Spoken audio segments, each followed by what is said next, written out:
The morning sun slanted through the kitchen window, illuminating the dust motes dancing in the air and casting a warm, honeyed glow across our polished granite countertops. It was the kind of idyllic, picture-perfect morning that graced the covers of home and garden magazines. From the outside, our life was a meticulously curated masterpiece. My name is Eleanor Conway. I'm 39 years old, and for 12 of those years, I believed I was living in a solid, unshakable marriage.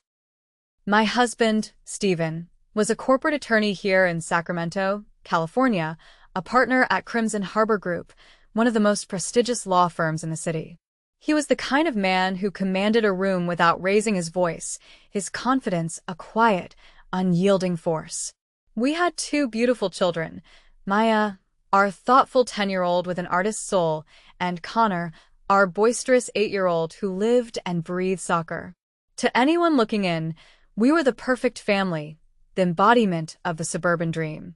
I managed our sprawling Tudor-style home, a sanctuary of manicured lawns and cozy reading nooks, while freelancing as a marketing consultant, a career that allowed me the flexibility to be present for every school play and soccer game. That morning, I stood in the kitchen doorway, a steaming mug of coffee halfway to my lips, the rich aroma of dark roast filling my senses. The house was quiet, the kids already at school. Stephen was in his home office down the hall on a call. He'd started taking more calls from home lately, even on days he was supposed to be in the office. I didn't think much of it, just another symptom of his demanding career. But this time, he'd left the speakerphone on. His voice, usually so measured and professional, drifted down the hallway, casual and confident. "She's too trusting to notice," Stephen said, and a cold dread began to seep into my bones, chilling me far more than the morning air.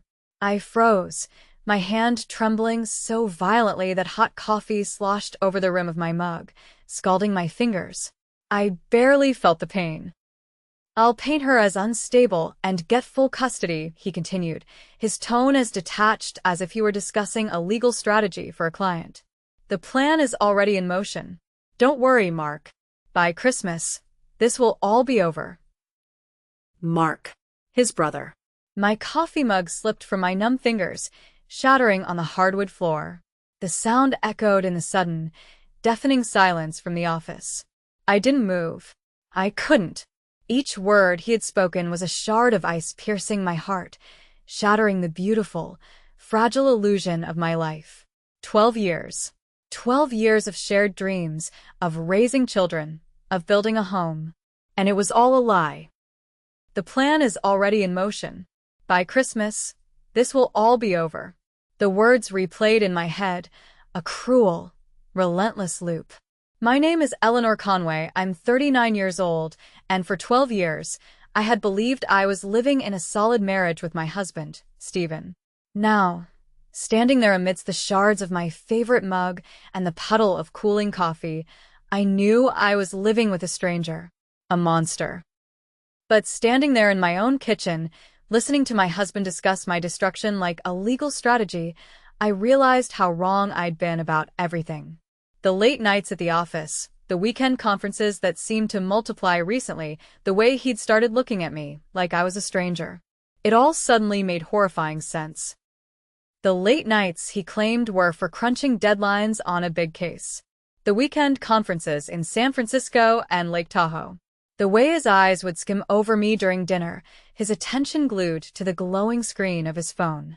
I had dismissed it all as the stress of a high-powered job, the burden of a man providing for his family. I had made excuses for his distance, for his lack of affection, for the slow, creeping coldness that had settled between us. I had told myself that all long-term marriages went through phases, that the passion would return once the latest merger was complete, once the kids were a little older. What a fool I had been. What Stephen didn't know was that I was never as naive as he thought. In fact, I'd been watching him more carefully than he realized. For months, I'd noticed the small changes. Stephen used to text me when he'd be late, a simple running behind, save me some dinner that let me know he was thinking of me. But lately, he just assumed I'd wait. He used to ask about my day, about my consulting projects, about the funny thing Connor said at the park. But now, he barely looked up from his phone during dinner, his thumbs moving silently across the screen. Most telling of all, he'd started talking about Maya and Connor's future in ways that didn't include me. When the kids are older, they'll understand why Daddy had to make difficult choices, he'd said just last week, a strange, sanctimonious look on his face. At the time, the phrasing had sent a shiver of unease down my spine. It felt rehearsed, performative. Now I understood. Those difficult choices were his premeditated steps to erase me from our children's lives. The casual cruelty in his voice as he discussed stealing my children made my hands shake with a fury so intense it threatened to consume me. But even as rage flooded through me, a cold, calculating part of my mind was already working. Stephen thought he was the only strategic thinker in this marriage. He had always treated me with a sort of fond condescension, the brilliant lawyer and his charming, slightly scattered, creative wife.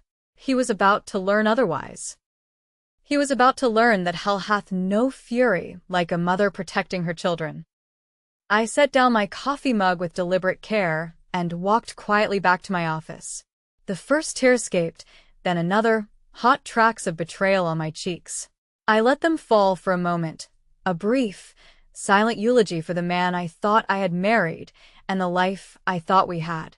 Then, I wiped them away. There would be time for grief later.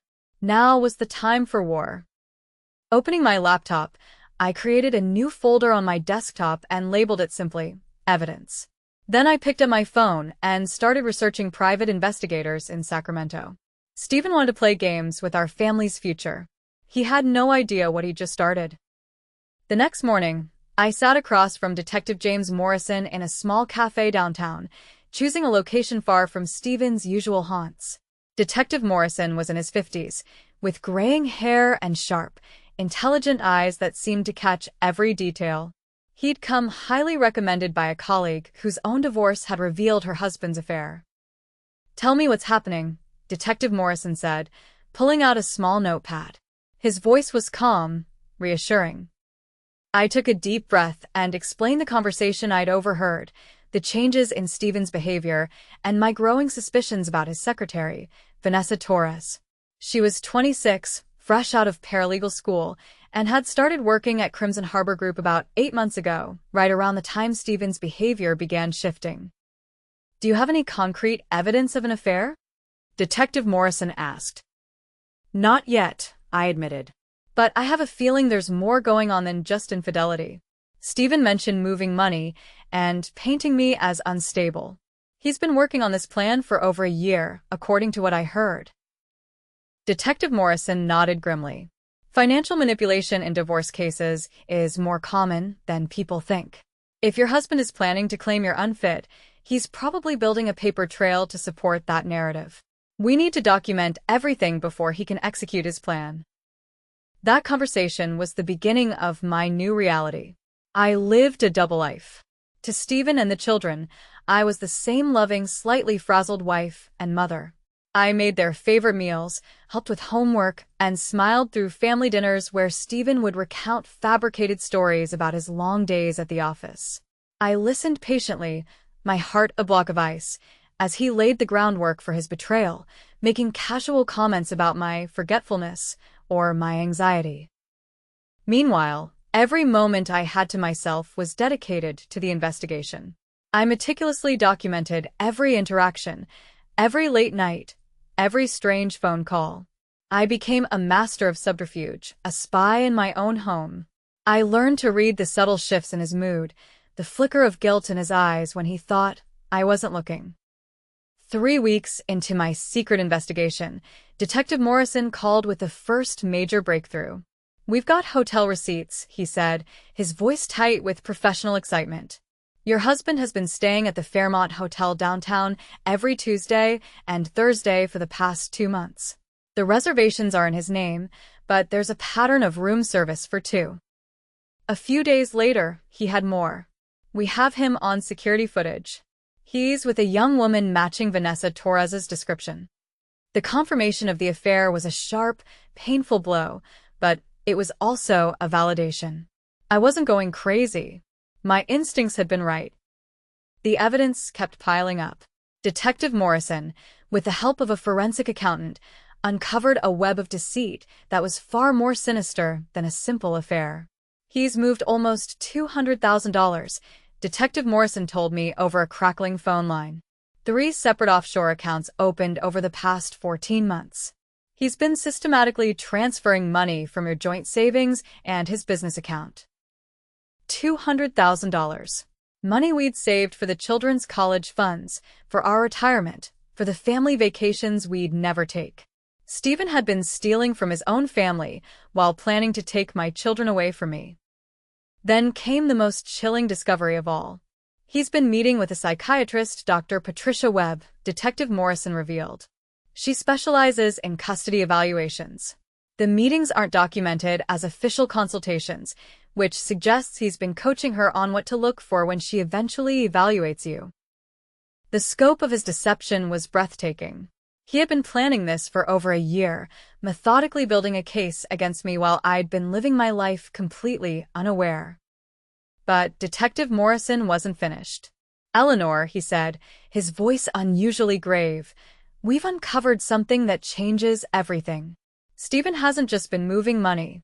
He's been working with someone at his firm to manipulate his income reporting." My blood ran cold. "What do you mean?" "He's been artificially reducing his documented salary and bonuses to minimize potential alimony payments. But here's the interesting part. The money he's been hiding isn't going into personal accounts. It's being funneled through a complex series of transfers that suggest money laundering." I sat down hard on the basement steps, surrounded by Christmas wrapping paper and ribbon. Money laundering. Stephen. It gets worse. Some of the client accounts he's been managing show irregularities that suggest he's been skimming funds. We're talking about serious criminal activity, Eleanor. This isn't just about your divorce anymore. The implications hit me like a physical blow. If Stephen was embezzling client funds, his career wasn't just at risk, his freedom was. And if he was caught, Maya and Connor would have to live with the shame of having a father in prison. The revelation about Stephen's criminal activity changed everything about my strategy. Detective Morrison introduced me to Catherine Walsh, a criminal defense attorney who specialized in white-collar crime. Catherine was in her 40s with steel-gray hair and an intensity that made me feel safer just being in her presence. "Your husband has been incredibly sloppy," Catherine said, reviewing the financial documents Detective Morrison had gathered. "He's left a paper trail that any forensic accountant could follow. The question is whether he's acting alone or if others at his firm are involved." We decided to wait. "Let him think he's winning," Detective Morrison advised. "The more confident he gets, the more mistakes he'll make." And he did. His confidence was indeed growing. He'd started leaving his phone unlocked around the house, apparently secure in the belief that I was too naive to check it. During one of his weekend conferences, I photographed dozens of text messages between him and Vanessa. The conversations ranged from sickeningly romantic to coldly strategic discussions about our divorce timeline. By February, Eleanor will be out of the picture.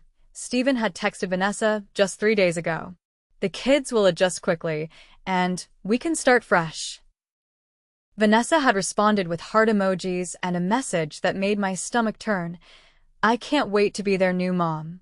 I'll be so much better for them than she ever was. The audacity was breathtaking. This woman, who'd never changed a diaper or sat through a school conference or held a sick child through the night, thought she could simply replace me in my children's lives. But her arrogance was also useful. Detective Morrison explained that family courts looked very unfavorably on parents who brought their affair partners into custody discussions before the divorce was even filed. On January 15th, exactly 3 months after I'd first contacted Detective Morrison, everything came to a head in a way that even my darkest fantasies couldn't have imagined. I was at home with the children when my phone rang. Catherine Walsh's name appeared on the screen, and my heart immediately began racing. "Eleanor, it's happening today," Catherine said without preamble. The FBI is moving on Stephen and several others at his firm within the hour. Are you somewhere safe with the children? I looked around our living room, where Maya was working on a puzzle and Connor was reading a book about dinosaurs. Safe seemed like a relative term when your husband was about to be arrested for federal crimes. We're at home, I said. Should we leave? No, stay put. The agents will likely come to the house to search for evidence, but you and the children aren't in any danger. This is actually the best-case scenario for you. Stephen will be processed and arraigned, which means he won't be able to come home and potentially destroy evidence or intimidate you. As if on cue, I heard the sound of multiple cars pulling into our driveway. Through the front window, I could see black SUVs and unmarked sedans filling our normally quiet street. Maya looked up from her puzzle with curiosity. "Mommy, why are there so many cars outside?" she asked. I took a deep breath, knowing that this moment would change my children's lives forever. "There are some police officers who need to ask Daddy some questions about his work," I said carefully. "It's going to be okay, but things might be a little confusing for a while." The doorbell rang, and I opened it to find two FBI agents with a search warrant. They were professional and courteous, explaining that they needed to examine Stephen's home office and any financial documents. As they worked, I called my mother and asked her to come pick up Maya and Connor. There was no point in having them witness their home being searched by federal agents. Within an hour, the agents had filled several boxes with documents from Stephen's office. They also seized his laptop and a filing cabinet full of what they called relevant materials. As they prepared to leave, one of the agents handed me a business card. "Mrs. Conway, your husband has been arrested on charges of embezzlement, wire fraud, and money laundering," she said. "He's being held pending arraignment, which will likely happen on Monday. You'll want to contact an attorney if you haven't already." I held the card with steady hands, though inside, I felt like I was floating outside my own body. The arraignment hearing was scheduled for Monday morning, and Catherine Walsh had arranged for me to attend as an observer. I wanted to see Stephen's face when he realized how completely his world had collapsed.